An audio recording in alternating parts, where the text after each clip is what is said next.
And yung utang, kahit anong naging purpose niyan, it still distracts you.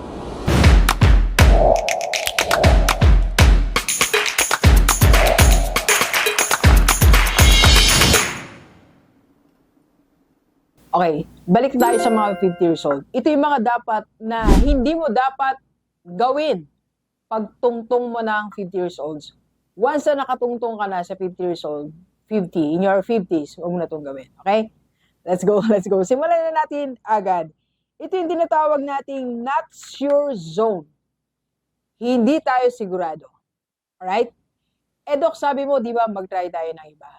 May ibang paraan. Ito, paliwanag ko sa inyo.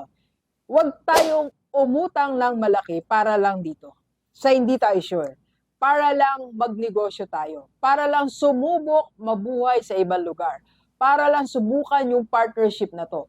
Para lang subukan yung venture na to. Hindi mo kailangan mangutang ng malaki. Simulan natin sa pagninegosyo natin. Sabi ko nga po, pag nagnegosyo ka, do not use other people's money. Gamitin mo yung pinaghirapan mong pera. Kasi mas iba yung energy mo pag pinaghirapan mo yan. Mas sinisino po yung pera mo. Sabi ko nga po, na-experience kong magnegosyo from my own money. Na-experience ko rin pong magnegosyo through partnership and other means. Iba po yung galing sa sarili mong bulsa. Mas pinahalagaan mo ang bawat sentimo. And at age 50, ito po pag nangutang tayo para pang negosyo natin, tandaan natin, ang utang, ano man ang purpose mo dyan, it's still a stress. Ang utang, kahit anong pinaggamitan mo, stress pa rin yan. Yan pa din ang definition ng utang. And ang utang, kahit anong ginawa mo dyan, it is still your peace of mind. Ninanakaw niya yung peace of mind natin. And yung utang, kahit anong naging purpose niyan, it still distracts you. Dinidistract ka niya dun sa goal mo talaga. Di mo napapansin at age 50, o yung mga may edad na or younger than 50, may mga plano sila. Pero dahil nagka-utang ng malaki, nadidistract na sila. Saan na na-focus? Doon sa utang, sa pagbabayad ng utang, hindi na yung sa goal. At age 50, ang dami pa rin nating dapat maging goal. Yung goal mo, balikan mo. And isa pang dahilan, ang utang, kahit anong dahilan yan, it still kills your focus. Nawawala tayo sa focus. Nawawala ng peace of mind, nawawala ng focus, na-distract tayo, na-stress tayo. So, at age 50, pag tungtong mo, huwag ka nang magpunta dito sa not sure.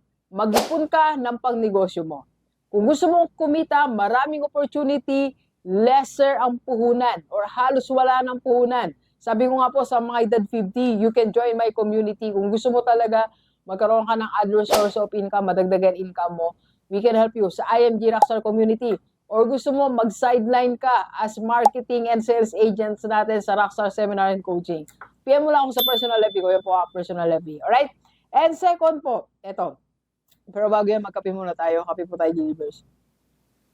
And announcement natin sa lahat ng mga 50 years old. If you need coaching, pwedeng face-to-face or online, mag-PM ka lang sa personal FB nito. Number 2, eto. Pagtungtong mo lang 50, no to illegal. Actually, kahit anong edad, bawal yan, di ba? Illegal, I mean, eto yung mga bawal na natin gawin. Alam mo naman yung mga bawal gawin, di ba? Matanda na tayo 50 years old Kailangan i-remind pa tayo no to illegal transaction. Once it's illegal, it's illegal. Kasi pag gumawa ka ng illegal, yes, you can keep it. Pero ang universe, merong paraan niya para expose lahat ng ginawa nating illegal. May timing lang yan, may expose din yan, di natin may tatago yan. And it's a sin, mali talaga siya Pag illegal transaction, illegal partnership, or anything na alam mong mali sa paningin ng Panginoon, sa paningin ng tao, sa batas ng tao, ayaw natin yan. Kasi ang illegal po, nagbibigay yan ng undesirable results. Okay? And tandaan natin, once it's illegal, meron yan mga negative consequences. Gusto mong mag-suffer ka for the rest of your life? Kung kailan 50 years old, dun ka makakasuhan? Kung kailan 50 years old ka na, dun ka mananamlay? Dun ka mahirapan? Huwag na, di ba? At age 50, pag tungtong mo, wala na mga illegal things. Mga masasamang bagay, including sa health natin. Kung isasabotage siya yung health mo, wag na. Okay? Wag mo nang subukan manigarilyo. Kung kailan ka nag-edad, doon ka pa maninigarilyo. Kung kailan ka nag-50, doon ka pa maglalasing. Kung kailan ka nag-50, doon ka magkakasino. Alright? Next, number 3. Ito yung tinatawag nating sapalaran. Ano ba yung sapalaran, Doc? Ito yung nakikipagsapalaran tayo to start a new life. At ang ginagawa natin, nag-abroad tayo. Ito, sarili ko lang namang pananaw to. At age 50, kung ang goal mo lang din naman ay kumita lang malaki o makipagsapalaran, 50 ka na, huwag ka na mag-abroad. To start a new life, merong opportunity dito sa Pilipinas. Alam mo kung bakit? Kasi borderless na tayo eh. Napansin mo ba? Yung client mo, kung ayaw mo ng Filipino dahil konti ang payment, di mag-international client ka. Yung mga materials na ibebenta mo, ayaw mo nang dito nang galing, gusto mo imported, pwede na tayo mag-import, di ba? Yung takbo ng market, transaction globally, tagus-tagusan na yan. Pilipinas, China, US, iba't ibang bansa. So, pwede kang mag-start your new life here. Kahit hindi ka mag-abroad. Alam mo, dapat mo lang gawin, you pick one opportunity. Isang opportunity, pumili ka. Then, dun ka mag-focus. At age 50, give yourself 5 years. Lahat ng gusto mong negosyo ngayon or source of income na pangmatagalan, bigyan mo ng 5 years. Actually, yung pong ginawa natin sa one of our businesses, IMG Rockstar. 5 years, more than 5 years na tayo, 7 years na tayo na nakafocus. And it's giving us passive income. It's giving us solid income. And long term. Okay? Because I pick one then. That was during pandemic, before pandemic. Okay? Alright, Gilibers.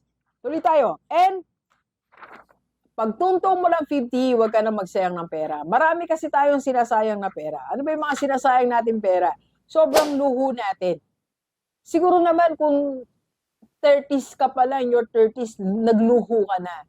Hindi ka ba mag-graduate? Pag-graduate mo yung sarili mo sa luho. Or baka sobrang travel mo. Hindi ka ba natapos mag-travel? Alam mo, kung wala kang emergency fund, wala kang ipon, wala ka for your future, huwag ka muna mag-travel. Yes, unahin mo muna yung mga yan bago ka mag-travel. And sobrang bigay natin or sobrang venture natin sa iba't ibang bagay, huwag tayong magsayang ng pera. Okay? Gumastos tayo sa may investment. So, magbibigay sa atin ng return after a few years. Alright? Gilibers, sa lahat ng mga tumuntong na ng 50, huwag na natin itong gawin. And kung gusto mo magpa-coach kay Doc, pwede pong online or face-to-face. PM lang sa personal level ni Doc. Ito po ang personal level. Let's go, let's go. Kape po tayo. Sarap po.